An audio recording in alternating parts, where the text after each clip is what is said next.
What you are about to hear is a special release of our members-only episode, Terror at Portlock, Legend of the Nantinaq.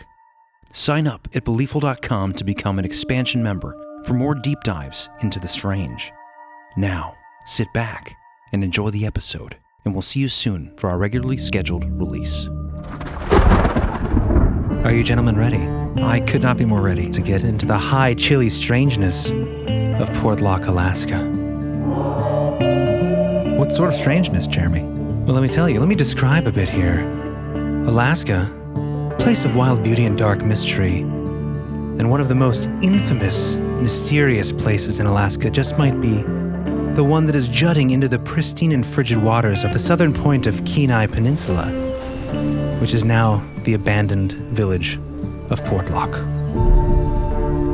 A once quaint but successful fishing cannery community now sits desolate for over 70 years, and many locals still not wishing to return. Frightened, terrified actually, to go back. Who wouldn't be, with what went on?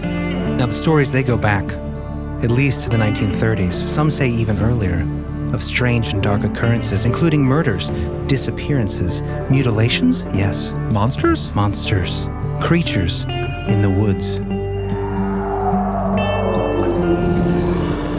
And finally culminating in 1950 in the hurried abandonment and shuttering of this once successful cannery town, where the townsfolk and the natives fled to the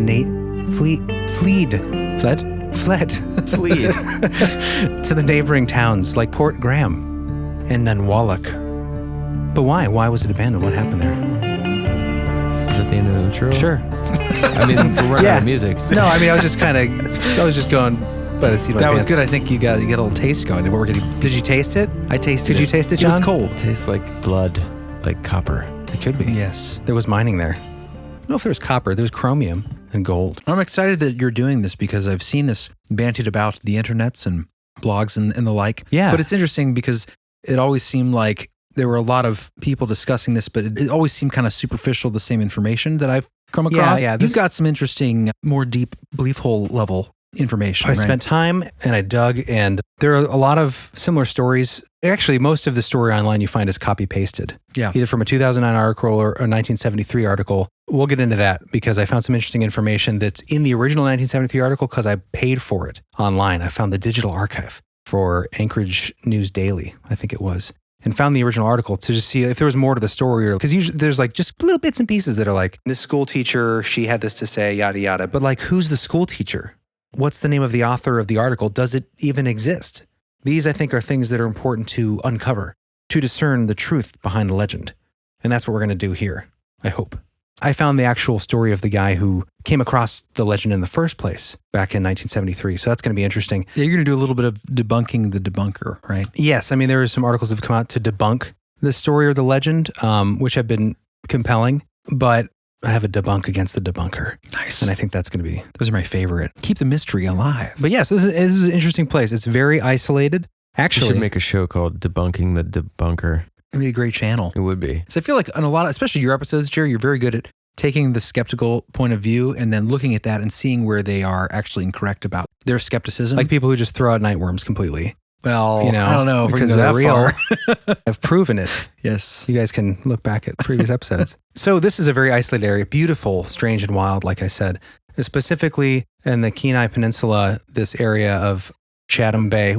Guys, this will be in the show notes. And we want you to see this because this is a short clip of a plane that's landing at the nearest place. I think it's Nantiinaq, the nearest kind of airport there. I think it's the nearest one on the Kenia Peninsula. Although I think there's one at Dogfish Bay. But it just shows you how even in that, which is like a bigger, Portlock's abandoned now, Port Chatham. But the story is that people left Port Chatham, Portlock, which I'm just going to say this now because it's kind of confusing, but Portlock and Port Chatham can be used pretty much interchangeably. There's some differences in the history of which was the cannery, Portlock being the cannery, and Chatham Bay, and then Port Chatham kind of being the town that grows up around that. It's a little convoluted, but when you hear me mention Port Chatham or Portlock, it's the same thing. I just wanted to mention that.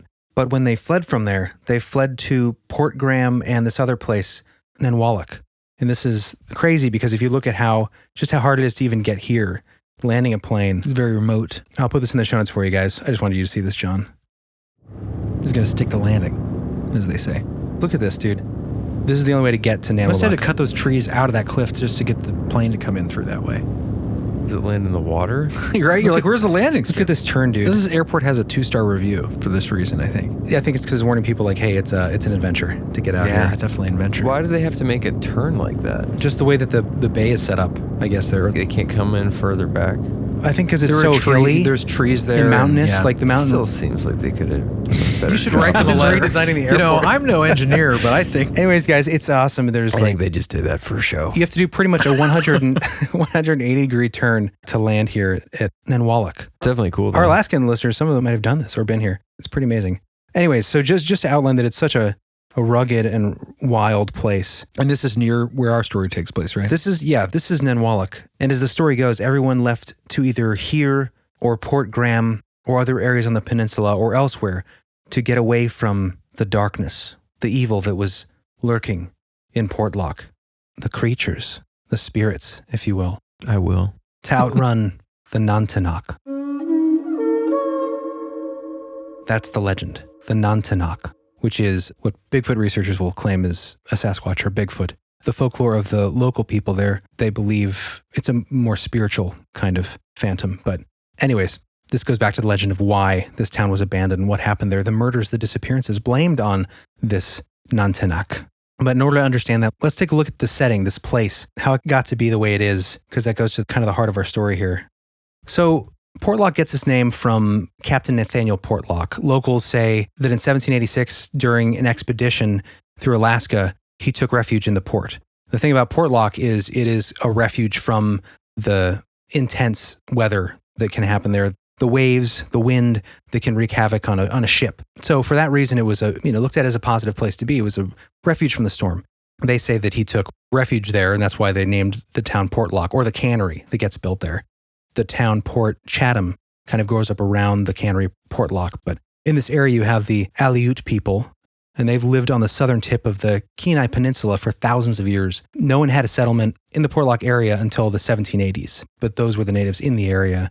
At some point, it was like Russian. So you'll hear names like the elders in the town that are in different news articles reporting their tales and their stories of creatures and spirits. They'll sound like, Ruskanov, like Russian names, because it was a Russian territory. And this is how great at history I am. I didn't even know that Alaska was Russision until Seward's Folly when we bought it from them in 1867. It's weird if you look back at the history, this part of Alaska was British, this part was Russian, eventually becoming American. Interesting time to be alive. And then in the 1900s, an American firm brought a fleet of fishing boats and built a cannery to take advantage of the calm waters and the salmon, everything up there, specifically in Port Chatham. So it was an American settlement, Yeah, I don't know if we owned it at that point, or if we owned it. If it was a United States. like a territory. Yeah, it's very interesting the way that territories work, especially in history there. Okay, so eventually this town, after the cannery's built, and there's a mining operation, they're mining chromium, little mining areas called Chrome, named after the chromium they're mining, and that's all around the bay here, Chatham Bay, and this is turn of the century. The town starts growing. Eventually it gets a school at some point.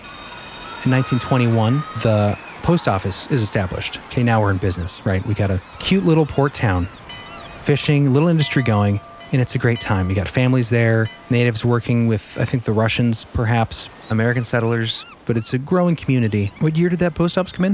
1921, which is important because it only lasts just under 3 decades. Right. It like finally gets established and then the darkness comes. Then the darkness comes. Strange things begin to occur at Portlock.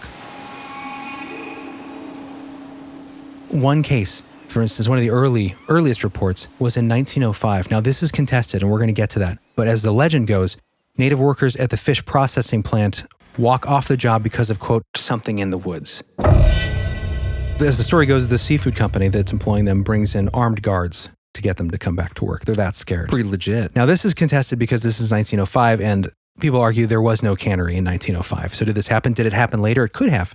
And my research suggests that it might have. Now, in 1921, the post office is built. 1923 is our next earliest report. Sergius Moonin and his girlfriend hear a loud whistling in the woods. And then a week later, they spot a large, hairy, bipedal creature walking on the beach.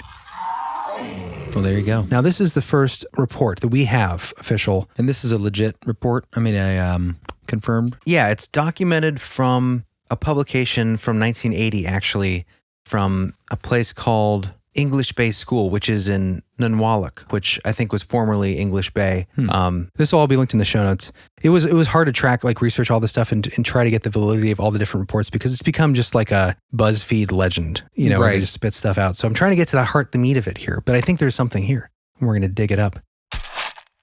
In 1931, this is where things get a little dark and where On the record. it starts to go downhill in a dark way at Portlock. 1931, a logger is found dead. A man by the name Andrew Kamluck was found dead, struck in the head by an extremely heavy piece of logging equipment. Now, reports say that the logging equipment was too heavy for one person to whack someone over the head with. It would have taken at least 2 people to move it, and it was supposedly, according to some reports, found 10 feet or more away from the body, meaning there was some sort of beastly man or super powerful creature, or even people working together to lift this thing in order to kill this person. And if you're going to be a group of people doing it, It's an odd instrument to use for murder. yeah, you wouldn't, okay guys, heave ho, let's grab this piece of equipment and then chuck it at this guy's head and run away. Anyways, that's probably one of our key pieces of evidence because it's backed up by a family member later on. So we'll get to that. That has definitely notes of Nahanni in it. As far as like someone alone in the wilderness in a remote area found either headless or bashed. Yeah, in the there's head. a real pattern here. And Hammerson Peters in his book, Legends of Nahanni Valley, he talks about the Superstition Mountains. Oh yeah. And there you have the same Didn't pattern. you cover that before? Yeah. Oh, right, yeah. But the similarities here are crazy because it connects along with Nahanni because you have this area of mining, you have the idea of cursed gold and these creatures that are seen, these large hairy beasts that seem phantasmic. There's superstition behind them and beheaded bodies, murdered prospectors. That was always the thing with Nahanni. They carry down from the north of Nahanni down to the Superstition Mountains in the American Southwest. But there are these connections of gold and miners, prospectors, lost mines. I always get the feeling there's something protecting the mineral. Definitely. Like gold has a value. I mean, you think about the Anunnaki, right? And the monatomic gold and all this stuff. Like there's a reason why it's important to mankind, maybe more than just because it's malleable. Maybe there's a reason it's protected by spirits or curses It's malleable? or Anunnaki. Well, the reason at least I remember hearing that the reason gold is so valuable is because it's so malleable and it doesn't tarnish. Yeah, it No, lasts. it's because it's scarce. But why do we think of it as valuable in the first place? The reason why ancient societies was so coveted was because it never degraded. It lasted forever. That's why you can still Right. see It doesn't instruments, tarnish. weapons made of gold and from 3,000 years I ago. think if it's 24 karat, it doesn't tarnish. Scarce had value. Anyways, that was kind of a tangent about why there might be something that was protecting gold. Kind of a crazy idea, I guess, that it might be. There's a little Curses and aliens. Interesting side thought. There's always blood and gold. It's always connected. That's my point. I mean, I think a broader approach would be, looking at a beastly or spiritual thing that's in the forest, protecting the forest. Maybe not just gold, but I understand what you're saying. But either way, it's encroaching into nature. Right. You know, Well, further- Superstition Mountains, I mean, you look at gnomes and dwarves and Nordic legends of is dwarves that mine the gold? I know it's a Lord of the Rings thing, but it's also like real mythology. Yeah. Anyways, I'm getting off topic Everybody here. loves gold. Let's get back. So the question is, much of this stuff has been contested. After 1931 and the discovery of Andrew Kamluck, the logger who was found murdered, there's been some suggest dozens of people that have either disappeared or been murdered in this area. By what? It's a mystery. But that 1931 murder begins the 2 decades of these mysterious disappearances and deaths. And that ends up culminating in the exodus from this town and leaving it abandoned to how you see it today. So much of this is contested. We're going to dig up original sources here and present them, read them in their actual words. I feel like what you should do as a good researcher, get to the heart of it. Where did this all come from? And in some cases, I think we'll be able to, as you said, John, debunk the debunkers. So it's going to be interesting. Nice. And we can read it in their words because it's in the papers. That's my next title. The next segment is called It's in the Papers. The newsies. I just want to clarify. So in 1921, it becomes established, and then The post office. everybody's out of there by 1931? by 1949. Okay. So about 20 years. A couple short decades. Genesis of the hairy hype? Question mark. Where did this start? Well, a lot of people claim it's from a 2009 article, which is not true. But this is where, That's what some of the skeptics say, right? yeah, and it's because there is a comment in this article from Melania Helen Kell, who was Nantinaq's eldest resident at the time. Now again, Nantinaq, formerly English Bay, was where the people of Portlock fled to after the darkness there. Yeah. And some would argue, and I just get this out of the way, that it was just the economy. It was just cannery shutting Right, down. that's sort of the skeptical point of view. More prosperous over at Port Graham and Nantinaq. We'll get to that. Which can kill. towns for Well, sure. it's definitely a bummer, but it's no Bigfoot. So Melania Helen Kell, she makes a statement in this that we're about to read, and this is always pointed to by Bigfoot enthusiasts, cryptid hunters and the like, that this is, pretty damning evidence. It's a firsthand, secondhand from a native, an elder who at the time was a child when all this happened in Portlock, and explaining why they fled. Now, the reason that it's a problem, we'll get to that in a little bit. Someone's made an attempt to debunk this, and I think it's an interesting experiment in researching the true history behind a legend. So we'll get to that. But again, this article is from 2009. Port Chatham left to spirits. That's her. We'll have a picture of her in the show notes. Yeah, we'll have a picture of her in the show notes. She looks like a sweet lady. Yeah. I want to join her in her meal. So this article from Naomi Klauda from 2009 from the Homer Tribune, and she interviews Melania. And again, Russian names because of the historical Russian presence in the area. Okay, so this is the original source of this key piece of the story that people often point to from 2009. John, would you read this from the Homer Tribune? Melania Helen Kell, Nantiinaq's eldest resident, is frequently called upon around the village to impart her memories of how life used to be on this southernmost tip of the Kenia Peninsula. Among her remembrances are medicines used to heal the sick and ways of preserving sea lion meat in barrels for winter. She also is one of the last to tell the ghostly story of how the village of Port Chatham came to be deserted, why the abandoned town was shunned, and those who once lived there vowed to never return. Melania was born January 25, 1934, at Port Chatham, then a small village founded at the edge of a peaceful moorage. But when Melania was a baby, the family abruptly moved away from Chatham, leaving the house and every board of its frame behind. What frightening situation caused John and Helen Romanoff to take their children and flee to Nantiinaq?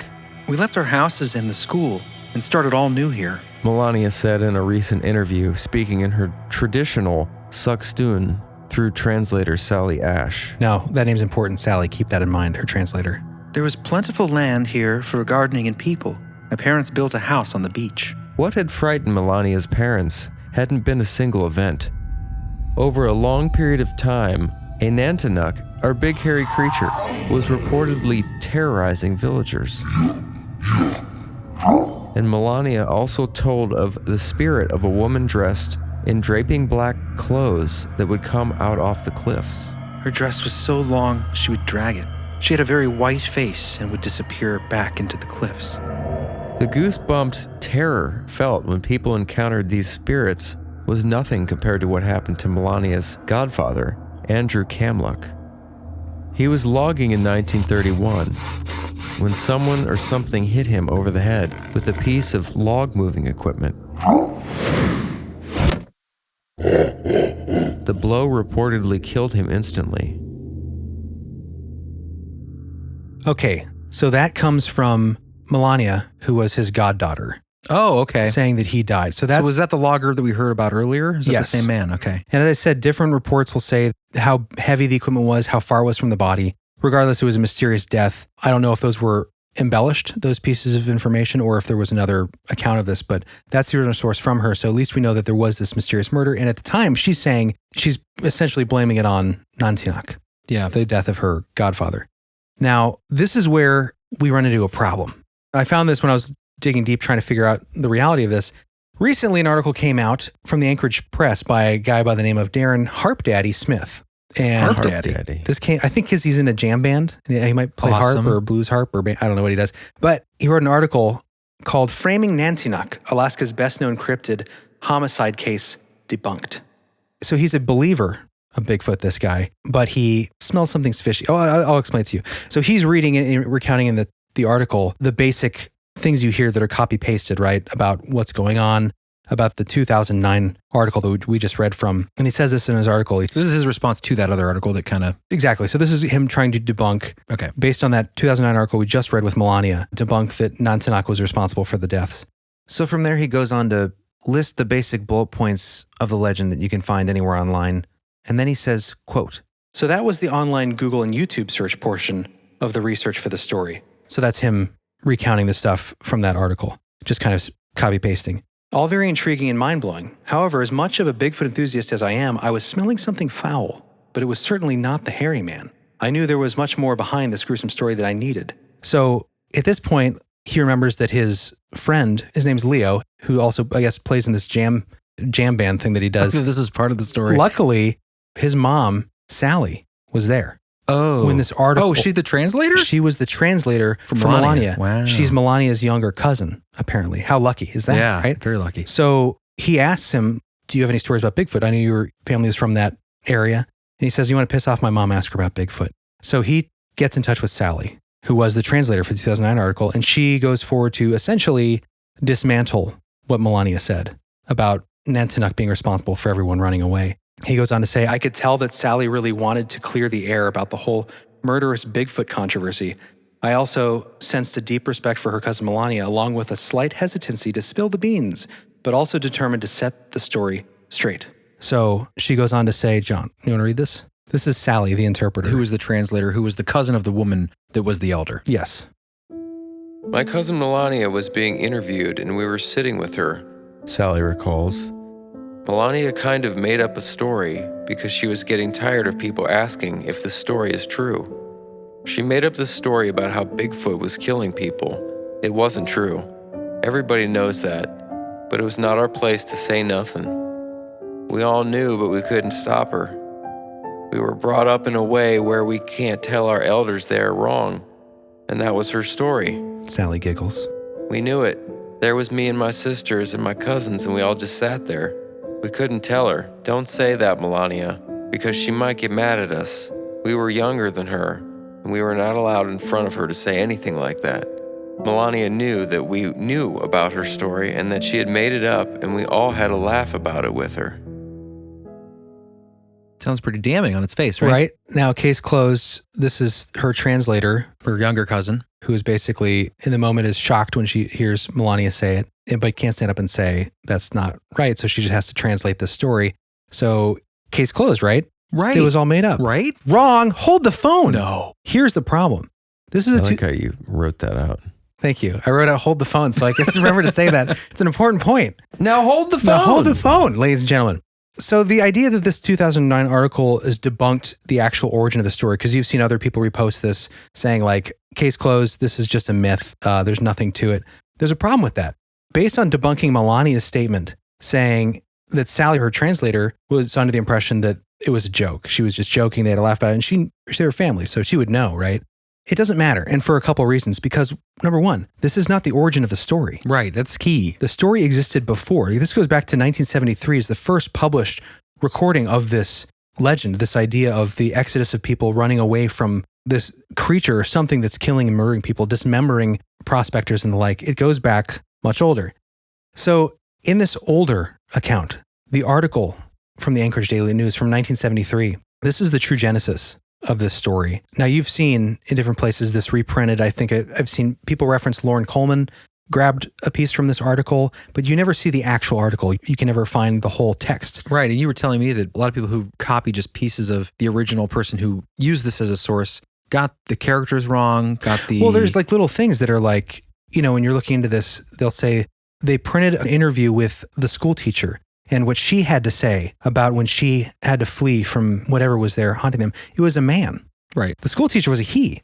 Which I'm only bringing up because it outlines the problem of not quoting from the actual source, but just reposting and reposting without verifying what you find. It's those little details that can add up to a lot.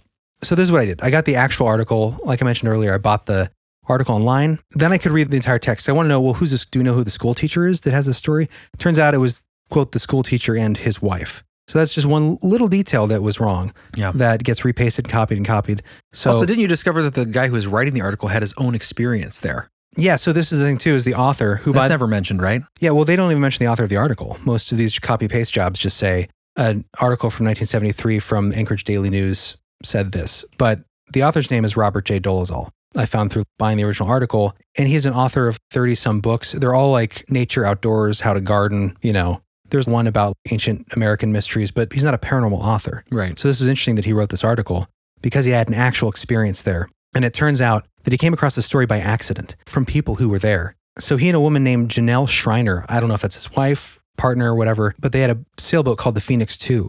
And after a month-long cruise that had taken them from their home port of Seward to the island world of Kodiak, was now leading them to English Bay, which is Nantinaq. Okay. Now they call it Nantinaq. I guess in 73 it was English Bay. And then finally Homer, which is a larger town. So the problem was, on the way back from this, adventurous sailboating excursion, the water was getting pretty crazy. They were getting squalls. They needed refuge, and they were running out of gas. Their motor was sputtering, but unfortunately they were using an out-of-date chart. And with a quick look at something called a Coast Pilot, which is like a navigational publication to supplement charts, that had incorrect information. So when they pulled into Portlock, they were expecting it to be inhabited. And this is 23 or so years after it had been abandoned. So this is like in the 50s? 73. This is in 73 in Yeah. the 70s. Yeah, so obviously pre-GPS. Yes, pre-GPS. So they pull into Portlock in the little bay there, totally unaware of the legend, and they see these empty, haunting-looking shells of homes and cannery and that on the water there, hugging the coastline. The town is a ghost. Yeah. So they're like, all right, well, at least this port is calm, just like Nathaniel Portlock discovered in the 1700s. So they anchor for the night in the bay. Now, the next morning, they decide to poke around, get a look at abandoned buildings, just kind of explore. And they notice a pretty unsettling feeling, but they've been to some creepy places, so it doesn't bother them. They're not into superstition or the supernatural. So They were unaware of the history or the rumors about this town. absolutely. This is, they just finally They still got that unsettling feeling. They get back to the boat after kind of exploring the town and getting creeped out. And now they're back at their boat, the Phoenix 2. But then the story continues. This is the account from Robert, the author of the article. Both Janelle and I have pretty strong levels of resistance to implied supernaturality. We felt uneasy, but attributed it to the atmosphere. We reached the sea and stood for a moment looking out at the rain clouds still assaulting the barren islands. A small tug with its barge fighting south. And finally, an eagle at the top of a nearby snag. Suddenly, we both turned around and the eagle spun off his tree, squawking like a fishhawk. We both studied the quiet brush. Not a thing was moving, but the adrenaline literally pounded through my veins with the feeling of being watched. Hair does rise. So they, for some reason, looking back as they're getting ready to leave, have this terrible, unsettling feeling, enough to cause adrenaline to rush for some reason. Morphic field, Something's watching them. Sylvan dread. Right, and that's a common thing that you hear in this area. Even the natives from before this talked about the Nantinaq and that feeling of being watched. They can see you before you can see them, that kind of thing. So anyways, they leave Portlock, the bay there, and they make their way to English Bay, what is now Nantinaq. That's where they meet a school teacher and his wife, and they are told what we now know of as the legend of Portlock. We stayed up until late in the night, telling the various stories of our trip to those interested and enjoyable people. In return, they began to tell us stories of native legends carefully gleaned from the residents, and among them was the Portlock story. Portlock began its existence sometime after the turn of the century as a cannery town. In 1921, a post office was established there, and for a time the residents, mostly natives of Russian Aleut extraction, lived in peace with their picturesque mountain and sea setting. Then sometime in the beginning years of World War I, rumors began to seep along the Kenia Peninsula that things were not right in Portlock. Men from the cannery town would go up into the hills to hunt the dull sheep and bear, and never return. Worse yet, the stories ran. Sometimes their mutilated bodies would be swept down into the lagoon, torn and dismembered in a way that bears could not or would not do. Tales were told of villagers tracking moose over soft ground. They would find giant, man-like tracks over 18 inches in length, closing upon those of the moose. The signs of a short struggle where the grass had been matted down.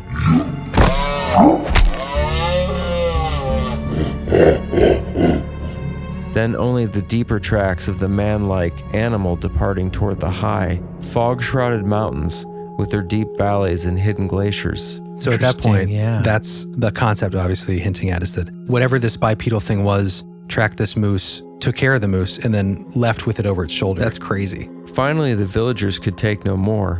In 1949, they left their houses and tanks, their wharfs and pilings, and bundled their families off to English Bay and Port Graham, where no rumors of giant, man-like creatures would trouble their sleep. Even today, they refuse to stay overnight at the ruined site of the village and are hesitant to speak of those troubled times. Perhaps Alaska does have a Sasquatch, perhaps not. We talked to numerous people about the story, and no one would admit having heard it. It is possible that it's just another long winter fabrication of active imaginations. However, two things tend to lend support. The village at Portlock was abandoned over a very brief period of time in 1949 for no apparent reason, and the villagers of today at English Bay and Port Graham, some of whom are ex-residents, will not spend the night there. They are heavyweights on the scales of believability. Interesting. So people that were previous occupants, according to this man, were believers in this. And did not want to go back. Yeah. Were afraid to be there. Interesting. Now, you could say, yeah, the school teacher, whoever he was, told him the story, and it was just a tall tale, just to explain, there's tons of abandoned Alaskan cannery towns and things like that, just because of the frontier lifestyle and things changing. Arguments made that there's just a better economy over in Nantiinaq and Port Graham, and there wasn't access. Once they built Highway 1 Alaska along the line there wasn't direct access to Portlock. So they kind of just got shut out and people left because of industry. But there's reasons to argue against that being the sole reason. Well, a quick question for you in regards to that last read that John did. Was that the man reporting his account of arriving in the bay on the boat? Yes. And then he was told this by the teacher that he met, right, who is living now in this other town near Portlock. Yeah. Interesting. Okay. Nantiinaq. Well, what is now Nantiinaq? Formerly called English Bay. So I think that that's interesting because that is the original story. For people that say, like, for instance, that they didn't really leave in a short period of time, it was over a couple decades or however long it was. I haven't seen the records. There's not great records for this time. And I looked to see, like, there's not even really a record of establishing the area, like the town. I don't know if it's the incorporation of the town or whatever. There's areas up there called CDS, census designated land or spaces or area. I think there are towns up there that aren't necessarily like, well, this was founded in da-da-da. It was like, it's a CDP, a census designated place. And it says, these are locally recognized communities with population clusters which lack legal status, such as incorporation within the states they are located. But they're designated as such for the purposes of collecting data. So when we're talking about towns like Portlock, especially back then, these cannery towns, this was a town because of necessity. It was a port. It was a place you stopped. There was a small little village, but it wasn't necessarily, until they got the post office, I don't even know if they were considered, a town of a certain name. That's why Port Chatham and Portlock are used interchangeably. Portlock was the cannery and Port Chatham was kind of Chatham Bay there. So all that to say that for the people who say that the abandonment was gradual, that it had happened over a long period of time, I'd like to see the evidence of that, because our first story, our first original kind of tale where this legend comes from this guy, we actually have the name of this article author, does say that at least him hearing from the locals, down the road or on the peninsula, that the abandonment of the town, it was over a very brief period of time in 1949. So that's an interesting, and we do know that the local legend there, Nantinaq, there's a belief of that among the natives in the area. I mean, it could be that prospectors and fishermen, maybe European whites that came in, heard those stories, and then when things went bad, they just attributed to it. But there is reason to suggest that there was more going on here. So we're going to get into that when we get back. We're going to hear even more from Sally, who admits in the article that supposedly debunked Melania that they did all believe in the Nantiinaq. They just made a distinction about what was responsible for the deaths. So it's going to be really interesting when we get back. Guys, stick in here in the hole with us and have a great break. Have a super break. Access granted.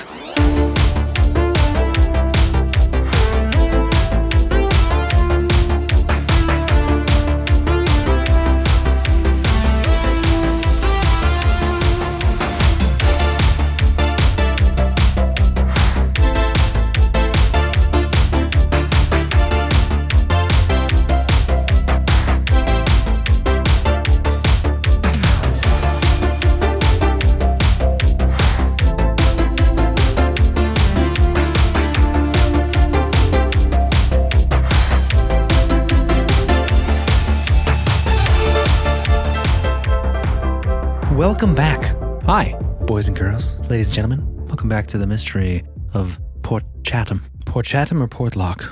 We should have just picked one at the beginning. Yeah. Portlock. I think Portlock just sounds, even though I guess that's the cannery. But welcome back to the mystery, friends. Let's dive right back in. Let's do it. Into the icy waters, the clutches of the Alaska Bay. Now, if we look at that article that I mentioned earlier from 2009, that guy... he used to try to debunk the story. Right, the idea of Nantinaq being the responsible party for the murders there. It's interesting because in that same interview that Melania gave, that article from the Homer Tribune, they also interviewed another elder. Now, this is interesting because this is suggesting that there was another elder there at the time who also credited the Nantinaq with The murders. the darkness there. Was he in on the joke? You know what I mean? Like, Right. if there's more people that were interviewed at the time, that's kind of interesting. So, Port Graham elder Simon Kvasnikov said he remembers when Nantinaq was blamed for the disappearance of a gold miner. Quote, This one guy over there had a little place where he was digging for gold. Kvasnikov said. He went up there one time and never came back. No one found any sign of him. Another story recounted the experience of a sawmill owner named Tom Larson. Now, this is another story you hear bandied about the blogs when you're reading the story, but also coming from Simon Kvasnikov, the elder, interviewed in 2009. Tom Larson, who had a job cutting wood for the old fish traps, he told of spotting Nantinaq on the beach once. After going back to his house to get his gun, he returned to the beach and, quote, The thing looked at him. For some reason, Larson decided against firing. Now you hear the retelling of that story and that there was something about him, some sort of telepathy or something. Right, you hear that a lot. Or it could have just looked like a man, a hairy man. And it had maybe humanity in its eyes or whatever. You hear these stories a lot where for some reason you are compelled not to fire. You hear that with hunters who've allegedly have run into Bigfoot or Sasquatch or whatever, and then they're about to pull the trigger and then there's something too human about it. Yeah. It feels like immoral to do. Yeah. Oh, and speaking of which, the natives believe, the Aleut and other natives there believe that the Nantinaq was once human, which is interesting. That's the origin of that legend, right? There's a in poem. that area. Yeah, there's a legend. That's coming up. But let's finish here with this debunking, if you will. Even revisiting Sally's testimony, where she said that Melania made it up, etc. At the same time, she still says that Melania and her mother, they believed in the Nantinaq. They just didn't believe in it killing people. She said, quote, people would see Nantinaq, but that wasn't the reason why people moved this way to Seldovia and Nantiinaq. They moved because of the economy, schools, and the church. There really was no killing of people. So that was Sally's impression. Yeah. Who's the younger translator. If you take Melania at her word, Nantiinaq killed her godfather, right? Right. But if you're listening to Sally, Melania fibbed about that. Or if you're listening to the other elder who was also interviewed in that same article. He also article. puts the blame at the foot of the Nantiinaq. And of course, we weren't there. We can't say for sure that the Nantiinaq is the bad guy here. Doesn't seem like that kind of guy, but the legend continues. Chris, these are some of her other statements that I thought were interesting from that article from Sally. She said, quote, Portlock was kind of a creepy place. They'd tell us, don't go out on a foggy day. That reminds me of our Swedish listener who wrote in about the elves. Like they ride in the fog fog. rolls in. Yeah. You don't want to be outside. That's when he was walking around. You could run into him and you never know what he might do. I think he is part human. He lived with people and then didn't want to be around them anymore, so he moved to the forest, away from everybody. He started growing hair and he looked like a Bigfoot. Scary. My uncles, my grandfathers, they all talked about him. They tell us they live far away from people. They don't mix with people. So that goes to an older poem Yeah. that was discovered by Based on the legend. the author of this book, Abandoned. We'll have that linked in the show notes, but it was a police officer who lived here, maybe lived in Nantiinaq, I believe. I forget his name. We'll have it in the show notes, have the book linked. But he goes through all this and he discovered some early legends and lore from these people that match what we're hearing about now and what Sally just said, which is pretty interesting. So then a terrifying family story sprung to Sally's mind. My brother went up to the lake. He was tying off his skiff. He started smelling something really bad in the bushes. So he opened it, moving the branches. Something's going on here. Then he looked in there, and there was a man with his hands in the back way turned around.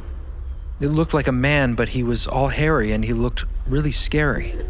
So he and our cousin took off running and didn't want to be up there. Let's go!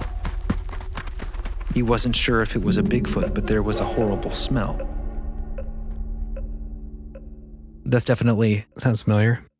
So she goes on to talk about her mom used to talk about it, and specifically in areas, the Dogfish area, which is interesting because we have a story coming up from a hunter from Dogfish Bay who experienced something there, but that's nearby on the peninsula. I think on the other side slightly. But she basically said if you respect them and keep a distance, they respect you. Very Bigfoot-esque type mythology here. Skookamish. An interesting one here from Sally, Chris, if you want to read that, was what happens if you try to find them.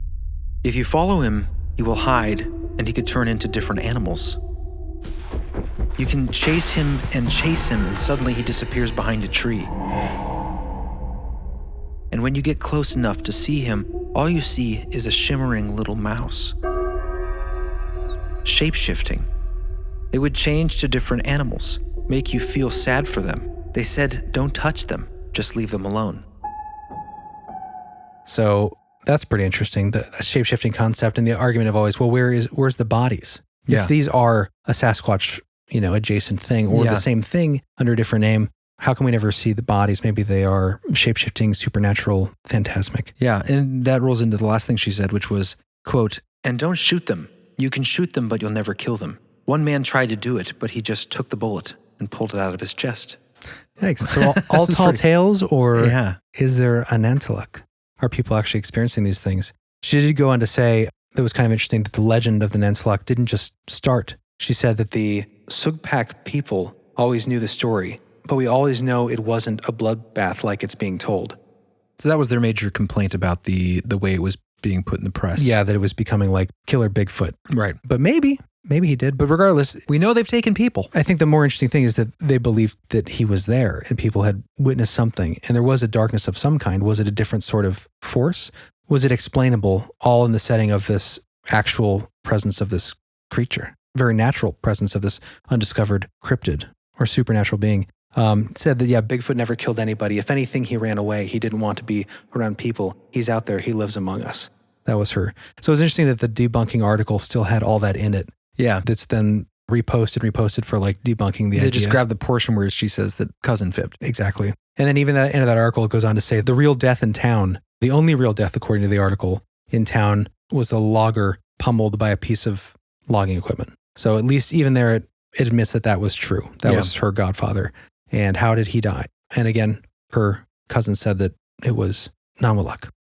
Nantinaq. Yeah, sorry, the words. There's so many words I'm not familiar with. I know, man. This is definitely one of those Nahanni Valley type stories. Yeah, or Sarichana. That was the big. I don't know. This one kind of rivals that one. It does. I think I have a better handle on it just because it's at least it's English. What? Didn't you have to translate a lot for Sarichana was like. Oh yeah, I mean these words aren't English words; they're Alaskan language family words. That's true, but it feels it's in Alaska at least. Where was Sarichana? Was it in Bulgaria? Sarichana? Yeah. So I mean, at the same time, there's like a Russian similar connection. I mean, it's all fascinating, just like learning about the history and the cultures. But the story does continue. There was some corroboration via a hunter who also is a paramedic apparently, and this came out I think 2007, I believe, if I'm right. But his experience happened in Eagle River in Anchorage in 1990, where he kind of has this experience with this native. This account comes from, and you'll see this copy pasted around the internet or whatever, but it actually comes from the Bigfoot Encounters website. It was grabbed from a Alaskan bow hunter forum, stick bow conferences forum of traditional bow hunters, grabbed by a man by the name of Keith Foster of Colorado, who apparently followed Bigfoot Encounters and then shared this story. So that's kind of the origin of that. We'll have a link in the show notes. But John, this is his story, and it's pretty interesting. And in the article, he's referred to as Ed, but it's a pseudonym. It was actually an anonymous post. So okay. In 1990, while I was working as a paramedic in Anchorage, we got called out on an alarm for a man having a heart attack at the state jail in Eagle River. He was a native man in his 70s, and after I got him stabilized with IVs, oxygen, and cardiac drugs, my partner and I began to transport him to the native hospital in Anchorage. So once en route to the hospital, Ed, as we'll call him, the paramedic, and an Aleut man from Port Graham talked about hunting. And Ed had been to Dogfish Bay and once weathered in there. In other words, taking shelter. Yeah. This old man sat up on the gurney. He got right up to my face and said, "Did it bother you?" Well, with that question, the hair just stood up on the back of my neck. "Did you see it?" Was his next question. I said, "No, did you see it?"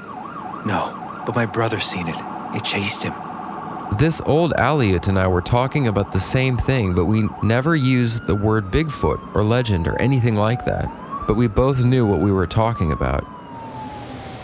You see, in August of 1973, 3 of us were bow hunting for goats and blackies in what was then the remote wilderness of Lower Cook Inlet, when a storm forced us to take shelter in Dogfish Bay Lagoon.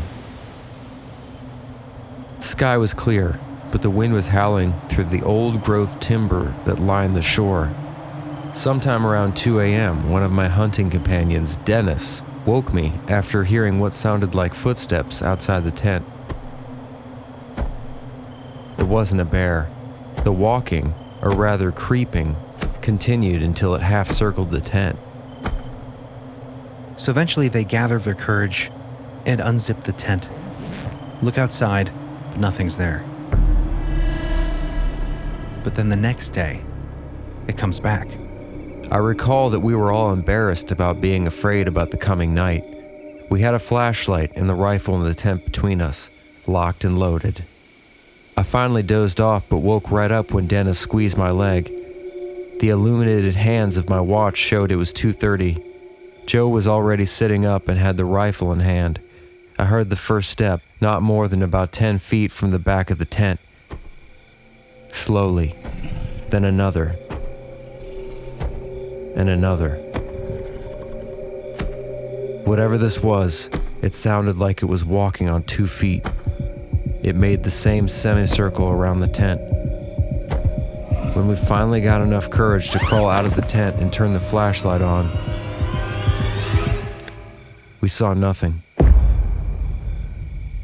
No tracks, nothing.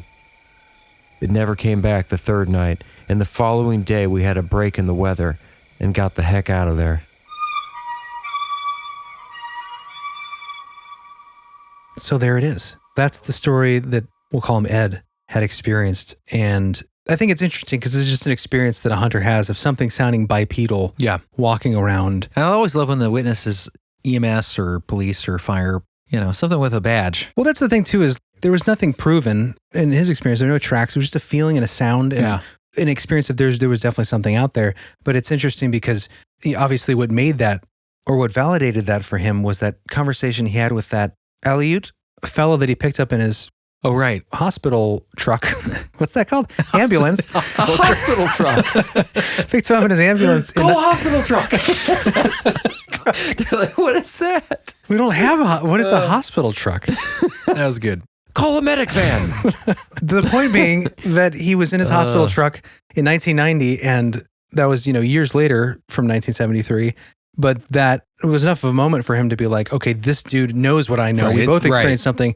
And all of a sudden it became real to him and he came out with his story. Whether it's true or not, he's anonymous. Ed. Eds are pretty trustworthy names. I trust Eds, even if it's a pseudonym. They may be like old school, but they're salt of the earth. Right. Unless they're a horse, then you don't trust them. Now, this is the thing too with this story, right? You're going to see. That's a horse, yeah. What? Famous Mr. Ed. I think Mr. Ed was pretty honest. I think his lips were controlled by strings. You can't trust a talking animal. I'm sorry. Honesty got him in trouble a couple times, if I remember correctly. It was a little I don't before my remember time. one show. His farmer's wife was like, how'd I look? And he's like, you look horrible. He's like, I saw you with Jenny the other night. Tell your wife the truth. Tell your wife the truth. Anyway, so when you see the story, one of the things that pop up every now and then is this bullet point. Well, here's the timeline of how things happen. There's something that comes up that's referenced from the Alaskan Sportsman magazine, published in 1935, about an event in 1905, which was allegedly that first incident, right? Yeah. Of the natives living near the cannery, working at the cannery, saying, we're not going to work. There's a monster in the woods. Supposedly this was published in 1935 in the Alaskan Sportsman magazine, and it took place in 1905. The only place that I could track down that this came from was this hunter/paramedic's anonymous story, saying he read a letter to the editor in the Alaskan Sportsman magazine from 1935. So the problem with this is when people publish this online and say, the experience in 1905 happened, it was reported in the Alaskan Sportsman magazine in 1935. Well, where is that magazine? Yeah. I tried to get access to that and I couldn't. Doesn't mean that it doesn't exist. It just means it might not exist anymore. Right, but we are hearing an account reported by a guy who had his own experience after reading a letter from an editor in 1979. Yeah. A letter from a magazine from 1935. So that's why it's so complex to dig down at the source of this. But in this letter, he claims a woman wrote that she'd recently found a letter written by some distant relative of hers who was a school teacher at the cannery in Portlock Bay, a rugged fjord adjacent to Dogfish Bay that obviously we've been covering. John, will you read that? The year was 1905. She quoted from the letter. It said that the cannery employed a small group of Aleuts from a small village in Portlock Bay during salmon season. Their camp was about a mile from the cannery buildings. One day, all the Aleuts moved out of the village and paddled their berdacas back to Port Graham. The letter said that the Aleuts claimed that a hairy man was bothering and frightening them to the point where they had to leave. I have since done some research into the subject and found written histories of natives from Seldovia to Port Graham being frightened and bothered by something. They even have a native name for it.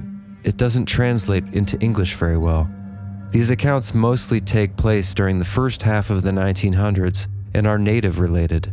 Most of these accounts precede the Bigfoot hype that began to appear in the 60s and 70s in the Northwest.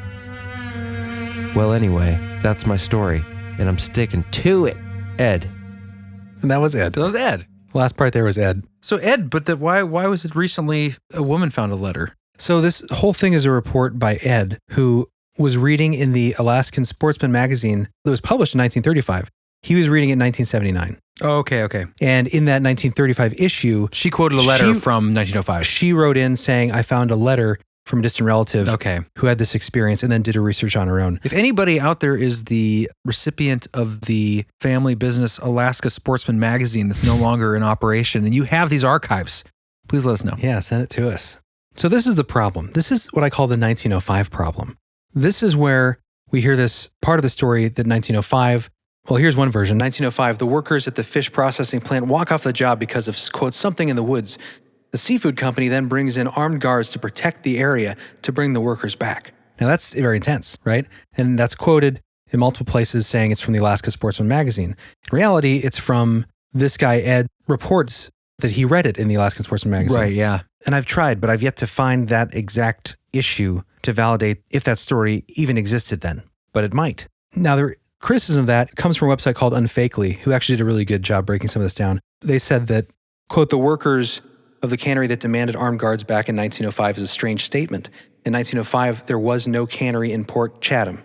There were fishers and hunters, but no big single employer to whom you could possibly direct any demands. It sounds strange. Now, interestingly, we don't really know, at least I couldn't find specifically when a cannery opened. We know from records turn of the century. But here's another report that might make a little more sense. When the 1930s incident started to happen, most of the Russian Aleuts actually moved out of the town for a year. The people running the cannery basically begged their workers to come back, and they set up armed guards for a short period of time, trying to get their workers back in town. Oh, That comes from Journal News, and that's reporting that it happened in the 1930s. Now, that's interesting and more likely, I think, and could be a valid part of the story, just happened later than when this guy was reporting. It's like someone conflated it to happen with the 1905 original. Which would be Ed, potentially. Right. So I looked at Lewis McDaniel's, you guys have all probably read this, Lewis McDaniel's Alaska Salmon Cannery Chronology, 1878 to 1950. Oh, yes. Is this a list of canneries and their chronology of their openings? Why, yes, it is, Chris. It's a very popular publication. It's from the Alaska Historical Society. And I found that in 1912, the Fidalgo Island Packing Company built a cannery at Port Graham, which is nearby. And 3 years later, a cold storage facility for cod and halibut was constructed at Portlock. Oh. So that would be 1915. That was part of the cannery. It was constructed in Portlock.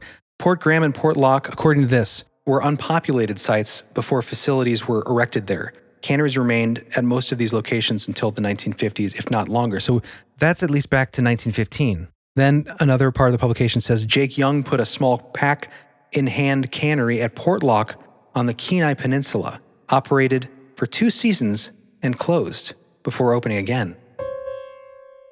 The interesting thing about that is that operating for 2 seasons and then closing, it would be closing right in 1930, where this other report said that in 1930 incidents started to happen. The Russian Aleuts actually moved out of town and the cannery had to beg their workers to come back and bring in armed guards. Yeah. That would line up with that time in the historical record as far as when the cannery opened and closed. The other thing that's interesting is that in 1912, right? Pretty close to 1905, in that part it mentions that the company built a cannery Port Graham and cold storage in Portlock. They also said that that area was unpopulated until these buildings were constructed. Right. So maybe the stories actually don't originate in 1905, but 1912.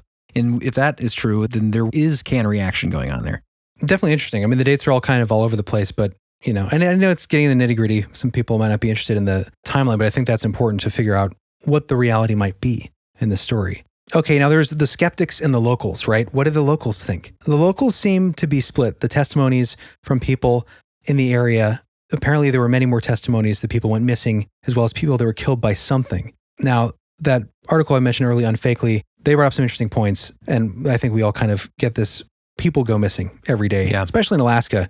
More than 2,000 people disappear every year in Alaska. People get murdered. They made an observation that a gold miner being killed or disappearing isn't that strange. If he's operating a successful gold claim, you might want that gold. And that happened from time to time. Plus, it's just can be an unforgiving environment, especially in the colder season. And there's plenty of towns that are abandoned in Alaska because of reasons we mentioned as far as just the economy, people leaving, but lots of them may have stories about spirits. And just because that's what happens when a place gets abandoned, you get that kind of reputation. But at least here we have locals connecting to stories, telling their tale, at least as far back as 1973. So this is an interesting point. If the towns did close for practical reasons, why would the natives leave as well?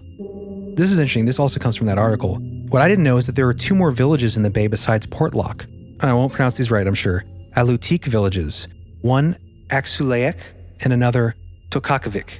The Aleut had winter and summer quarters, and at least Aleut was a winter settlement. As such, the houses were built for permanent living, dug down and planked on top. The natives' houses were small but warm and functional. They were well built and fit to withstand the harsh environment and keep the people inside alive. The Aleut weren't depending on the employment from the cannery, and this is really interesting. They weren't depending on the employment from the cannery or the mine. Remember that chromium mine we mentioned earlier in the bay? In the same way that the Euro-Americans were. They had a different relationship to the land, and they wouldn't be as soon to leave as the Southerners. Still, they left. Aleut, as well as Tokakavik, were abandoned just like Port Chatham, and it seems to have happened around the same time. I think it would take more substantial motives to leave your home than just leave a place where you work. To run away from where you were born, where you grew up, where you met your first love, and where you were supposed to give up your breath in the end. And then at this point she goes on to quote Melania, which is a problem, because that was supposedly called into question by Sally. But regardless, I think her further point is still valid because of this. She says, I believe it's plausible that many people would leave a small settlement because there are no jobs. I think it's possible that Port Chatham was abandoned because the small industry closed. These things happen all the time. Opportunities arise, and then the production stops and people move away again. It's not unusual or peculiar in any way. But when the natives suddenly left their hometown, now that is much more difficult to explain. And if all these people, natives and not, moved away in a very short period of time, the same time, then that one fact could be a sign that something wasn't right in Port Chatham. That someone or something forced them away rather than the transfer being just something they did to find new jobs and more prosperity. I can't say I'm convinced that Bigfoot exists, but I am convinced that something happened in Port Chatham. Something other than an industry shutting down. Exactly what caused them to move out has never been confirmed, but supposedly evil creatures have never been debunked either. And they could still be out there, waiting. Well, they sure are. I thought that was just kind of an interesting way to look at it. Yeah. As far as, I didn't know about the other towns in the bay there that also supposedly picked up and left around the same time. Did the murders happen? The deaths? The disappearances? What do the locals say in general about this?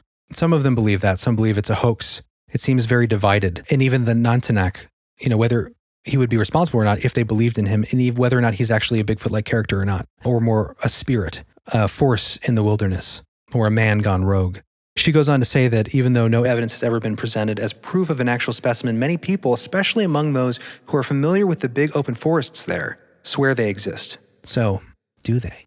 Were they there? Are they there still? Interesting. I always find it fascinating that cultures around the world in pockets of wilderness all have a similar legend. Right. With the description, whether or not it's flesh and bone creature that they talk about, either way, the descriptions of hairy, tall, strong, big feet, smelling, horrible. Yeah, exactly. Specifically think about like Nahanni we did. You're right. In Nahanni, do you remember the name? Oh, the creature? Mm-hmm. Oh, it's very similar sounding, wasn't it? Nahanni, yeah. Now, what's really interesting about that is you guys may know the skeptic from Skeptoid, Brian Dunning. Yeah. He was doing an article trying to debunk this, and he claimed in the article that basically Bigfoot people had co-opted this word, which maybe to a degree that's true. In the Nahanni version? The Portlock. Oh, okay. Aleut, the word meaning... Nantinaq. Yeah, Nantinaq. He said, so let's have a look at this word, Nantinaq, that today's Bigfoot community has attached to the Port Chatham creature. I got in touch online with some native language preservation groups where some people tossed the word around to see if they could nail down a reliable origin. Nobody found any record of Nantinaq existing as a word in any language they knew. Now, it's interesting, before I even continue with this article and talking about the whole language thing and the connection to Nahanni here and the Valley of the Headless Men, in my research, I found a document put out by English-based school in 1980. I found this last minute, but it's cool because the school that put this out is made up of ancestors of the people in the area. And in order to document their people, their heritage there, it's dedicated to the memory of their ancestors. It says in the book, John Moonen and Helen Moonen. It's called Alexandrovsk, English Bay in its traditional way. So it's all about tradition and history. And what I particularly found interesting was page 87, where it says Bigfoot sighting / Nantinaq.